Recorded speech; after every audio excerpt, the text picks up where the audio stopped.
Next, we're going to hear about racism and white supremacy in the church today from Greg Thompson. Now, Greg had planned on being with us in person today, but he had, unfortunately, a family emergency that came up. That means that he was not able to be with us right now. However, yesterday I was able to interview him for this morning, so we'll hear from him on an interview.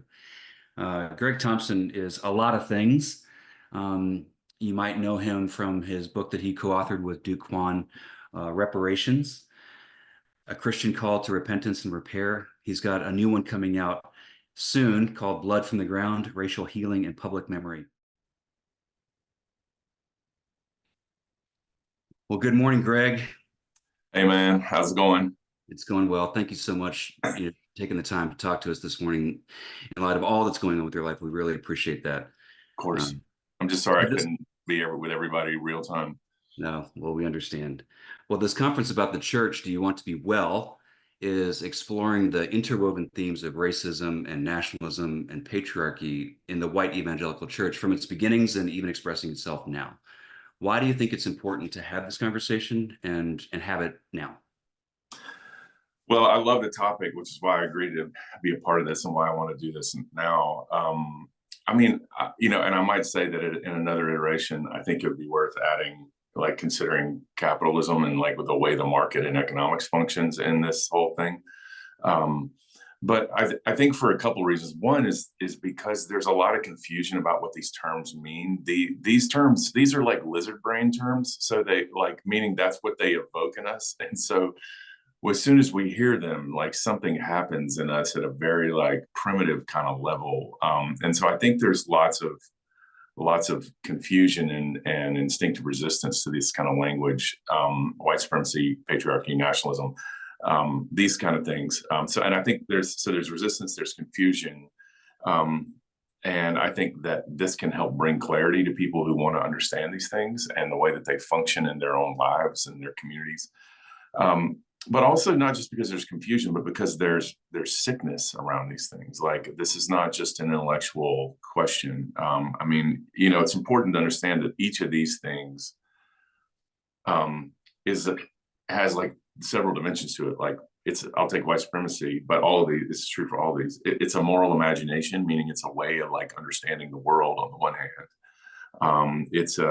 It's then a set of social practices that emerge from that, and then that blooms into a political and civic order. And so when we're talking about these things, we're talking about not just ideas or prejudices or something hidden in the heart. We're talking about something that takes shape in the policies and in the procedures and in the practices of a social order that leads to like massive harm for all of its inhabitants. So that's why we got to continue to talk about these things. Yeah, that's well said. Because at the end of the day, we've got to talk about these things because it affects people. Yeah, right. People. Yeah, and from a church perspective, it affects both the substance of our life with God and with our neighbors, but it also affects the credibility of the Christian faith. We've talked about this before. One of Karl Marx's like greatest critiques of Christianity was the way it permitted white supremacy to flourish in the South, in the Americas. He was very explicit about that. Mm-hmm. And so I think that, for all of American evangelicalism's concerns about Marxist invasions and the subsequent alienation of people from the faith, it is our own practice that he was critiquing. And so I think like there's like a real issue there in terms of our witness, both in the past and certainly now and going forward. Yeah. Well, you co-authored the book Reparations with Duke Kwon, and you make the argument that the notion of repairing America's racial wound is not limited to slavery, but actually extends much further to white supremacy. Can you unpack that? Yeah. So I think what, like lots of folks, when I first started thinking about reparations, I was thinking about it in terms of enslavement primarily. That's how political conversations around and legal conversations around reparations tend to happen, because they follow sort of like a common law approach where here's the crime, here's the remuneration. And so I always say that wrong, remuneration. And so like here's how it works. But I'm thinking more from a theological perspective, which gave us freedom to say, well, what is the actual harm here? Not what's provable in court, but what's the actual harm here that we can demonstrate? And it became clear pretty quickly that the question is much, much bigger than enslavement. That's enslavement is just one feature of a larger system, and that system, in my view, is rightly understood as white supremacist. And part of the reason for that is that white supremacy and the effects of racism in America didn't stop in 1865 after the Civil War. Right, that it actually got worse, more widespread in some ways, and some people, as Brian Stevenson has argued, like it just reinvented itself.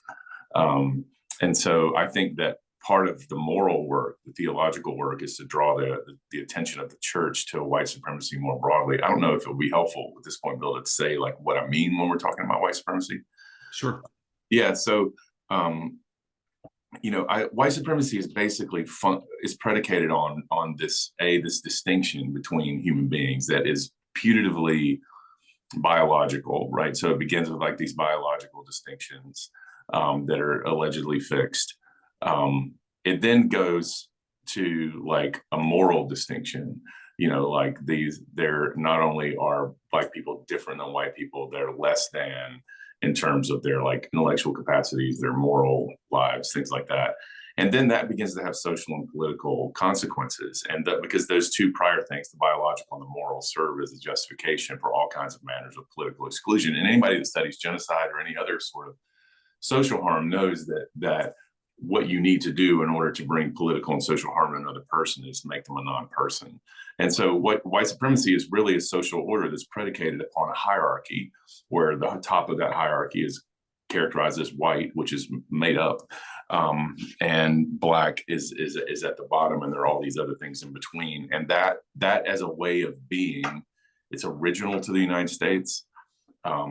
It's pervasive across all of its institutions, including the church. That's historically beyond controversy, and it endures. Like we're still seeing these things right now. And so I think that we have to understand that this is we like to, as Americans, we look at South Africa or other places and think, wow, how do they do that?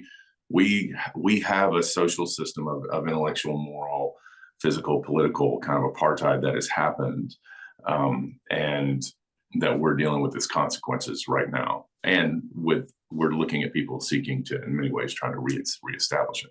Mm-hmm, mm-hmm. So your book is written specifically to the church in America. Why? Well, I guess for several reasons. One, because I think of, okay, I mean, I'm a product of this. Okay, I'm a white man from South Carolina who grew up in a conservative, explicitly Southern denomination, so I'm not speaking of this from like the outside. Okay, Mm-hmm.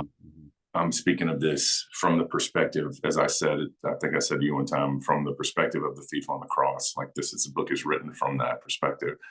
As you know, I just got back from 10 days in Berlin working with Holocaust memorialization. And there I had to say multiple times, from the perspective of a descendant of perpetrators. So that this is coming from that perspective. So the first really is the historical complicity of the American church in letting this society emerge. And that complicity took all kinds of forms, from advocacy to participation to silence to bystanding, all of these things. So there's just a really tragic history that lots of people have written about. I don't need to enumerate that here. But part of it is so we have this kind of moral responsibility, in my view. But part of it is because we have this moral vision of things being made new. We have a moral vision of a God who loves the world and calls us to love our neighbors and to heal those things that were broken and to do justice for those who have been harmed. And that's something that distinctive that we steward. Now, we're not the only people that talk like that, but we have a very particular, like, Christological version of that that's anchored in crucifixion and resurrection and ascension and return. And I think that kind of moral vision, theological vision, is important. We also have a missiological calling, like we're here for others. Mm. And if we were here, if we were in, um, well, if you think like if you were in Rwanda after the genocide in the 90s, like you would have a social responsibility as a church person to think like, oh my God, like we've inherited this post-genocidal society. Like, what do we do with it? Same thing here. This is our mission. We have to think very contextually about that. If we were living in Belfast, we would definitely have to be thinking about like Catholic and Protestant reconciliation. And I think this is a feature here. And then the last one is we have a lot of transformative resources. Like we have money, we have extremely talented people, we have institutions in place, we have educational institutions, we have a presence in every community in the United States. And so I think we're uniquely positioned from a resource perspective to actually take this seriously. And I really believe that if the American church took racial repair seriously, that we could see enormous transformation, and that the book was really to that end. Gotcha. Well, how did we get here? How did we get to this place? You've made the case before. I've heard you say it that America's white evangelical movement has its roots in the Confederacy. I would love to hear you unpack that a little bit, and maybe there's an illustration along the way that would demonstrate that.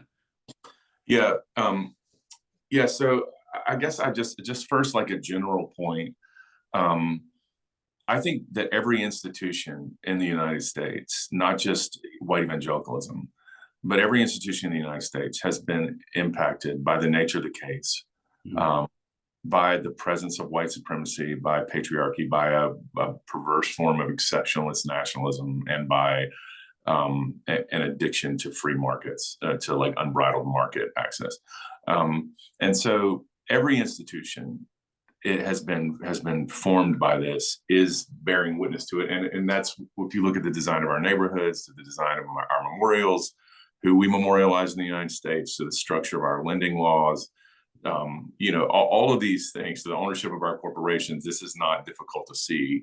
And I think evangelicalism is the same. It's just that, and that's one of the things that we have to be modest enough to acknowledge, is that we are not different than anything else. And that's a horrifying awareness to realize, because it raises the question of how much of what's happening among us is actually theological, spiritual, Christological, pneumatological, and how much of it is just sociology? How much are we just like reflecting and baptizing, sacralizing certain sorts of social norms? So that's just like a general comment that I think that everybody has to keep in mind, that our theological lives, our theological frameworks that we use, the worship practices that we have as churches, these are all emergent from and responsive to social moments. And our social context is one deeply inflected by, among other things, white supremacy.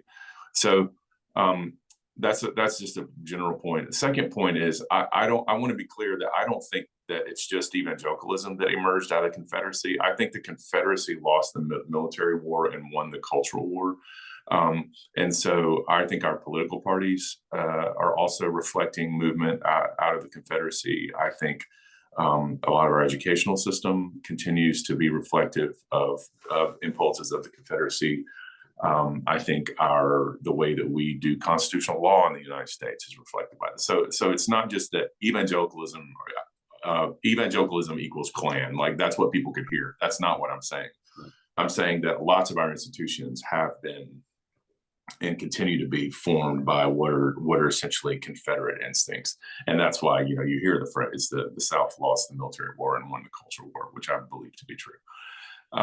But with respect to evangelicalism, I think it is important to understand that a lot of the theology that grew out of it, that is currently resident inside of evangelicalism, grew out of two very specific contexts. One was the Southern Church before the Civil War, where it has an incoherence to it, which on the one hand, it sees itself as representative of a just society. Like there's a kind of a nationalist impulse inside of Confederate theology. Like we are the South, we have sovereignty, we are doing our own thing.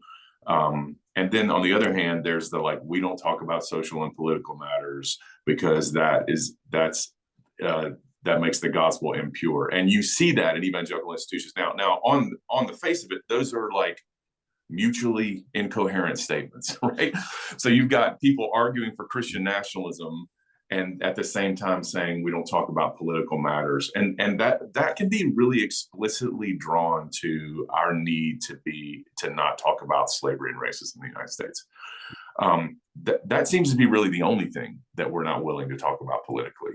And so I almost never believe a pastor when they say, oh, we don't really want to talk about political things, because that's not the gospel. Because in my experience, they will talk about political things, just things that are politically acceptable to the sort of kind of social and political imaginary they've inherited.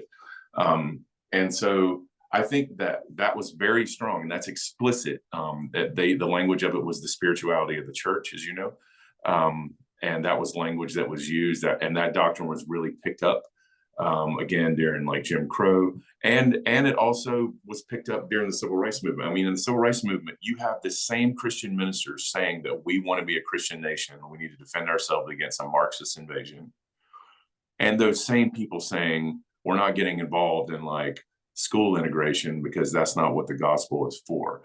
That is an incoherent position. That's a pathologically incoherent position that's been built into the way that we talk and think. And you see pastors right now who do that stuff, who say that stuff on the regular. And so I think that's just an example, because right now, and I'll say this, right now, we see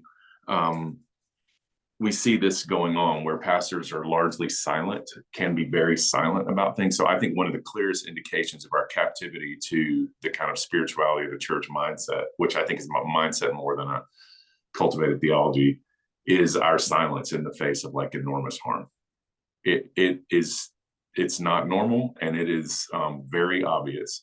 On the other hand, I see it in the fact that after George Floyd was murdered in 2020, we had a window of opportunity to tell the truth. And instead, the evangelical church decided to change the subject to make itself the victim through like the alleged like conspiracy of critical race theory. And that is as Confederate a move as you could possibly see anywhere, that we're the real victims here. I know we just see this black man killed, but guess who's the real victim? It's the leaders of American evangelicalism and our children and our white women, and it's just like, for heaven's sake, man, like it's not even hard rhetorically to trace this. You don't have to do all this intellectual genealogy. You can just see it if you know the history at all. And so I think that we're dealing with this inherited sickness, and I'll shut up after this, but one of like the worst things that I've seen is American evangelical leaders' inability or unwillingness to actually name this thing, and instead to build like highly funded pseudo celebrity campaigns around themselves of just inheriting and parroting, Confederate tropes. And it just is, it's like grotesque, man. And we're seeing it right now in a really powerful way, in my view. Well, we're seeing it right now in terms of, efforts to sort of roll back some of the gains from the civil rights movement, and even some of the attention that was paid after the murder of George Floyd. So you're already beginning to touch on this, but maybe there's anything else you would want to draw out of how you might describe the presence of racism and white supremacy that's still being expressed in the white evangelical church today. You're already getting at it. Yeah, well, I think that I think I see it in the ignorance, historically speaking. Remember, one of the purposes of segregation was not for black people to hate white people. I'm sorry, it was not for white people to hate black people. It was for white people to not see black people.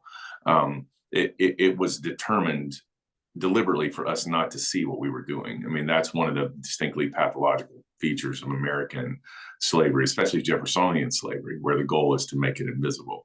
And so as a result, like, American history is still occurring to white folks. You hear like a basic fact about like, wow, there are 4,000 lynchings. People are like, what? Like this happened yesterday. You know what I'm saying? And so I think that there's a lot of segregation did its work.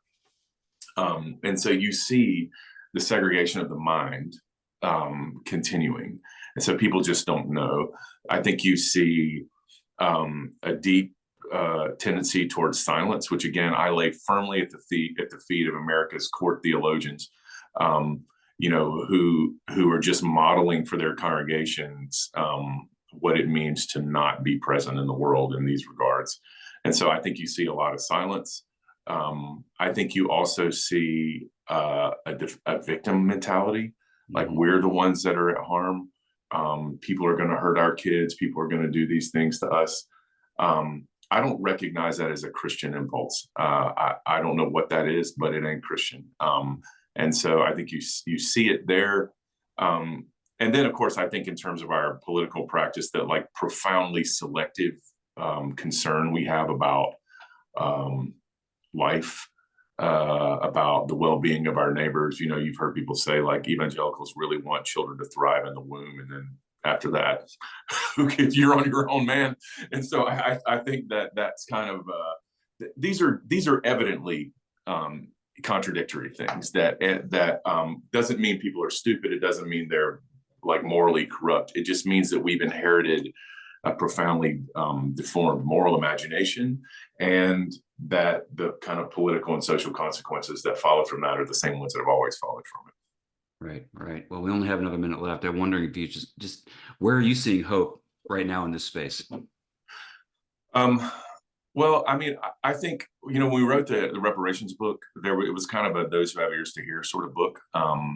And as it turns out, lots of people have ears to hear, and lots of people want to talk about these things. I'm very encouraged by local congregations. I'm very encouraged by people. There are people in every community in the United States, Christian folk, who care about their neighbors, who are doing hard things, who are seeking to love well, who are giving themselves to the work. And that's just like deeply encouraging and really against the grain of what are, in my view, largely cowardly, like theological and political leaders are doing. So I'm like deeply encouraged by that. And they're working across the grain. They're working in healthcare, they're working in incarceration, they're working in teaching, they're working in memorialization, they're working in investments.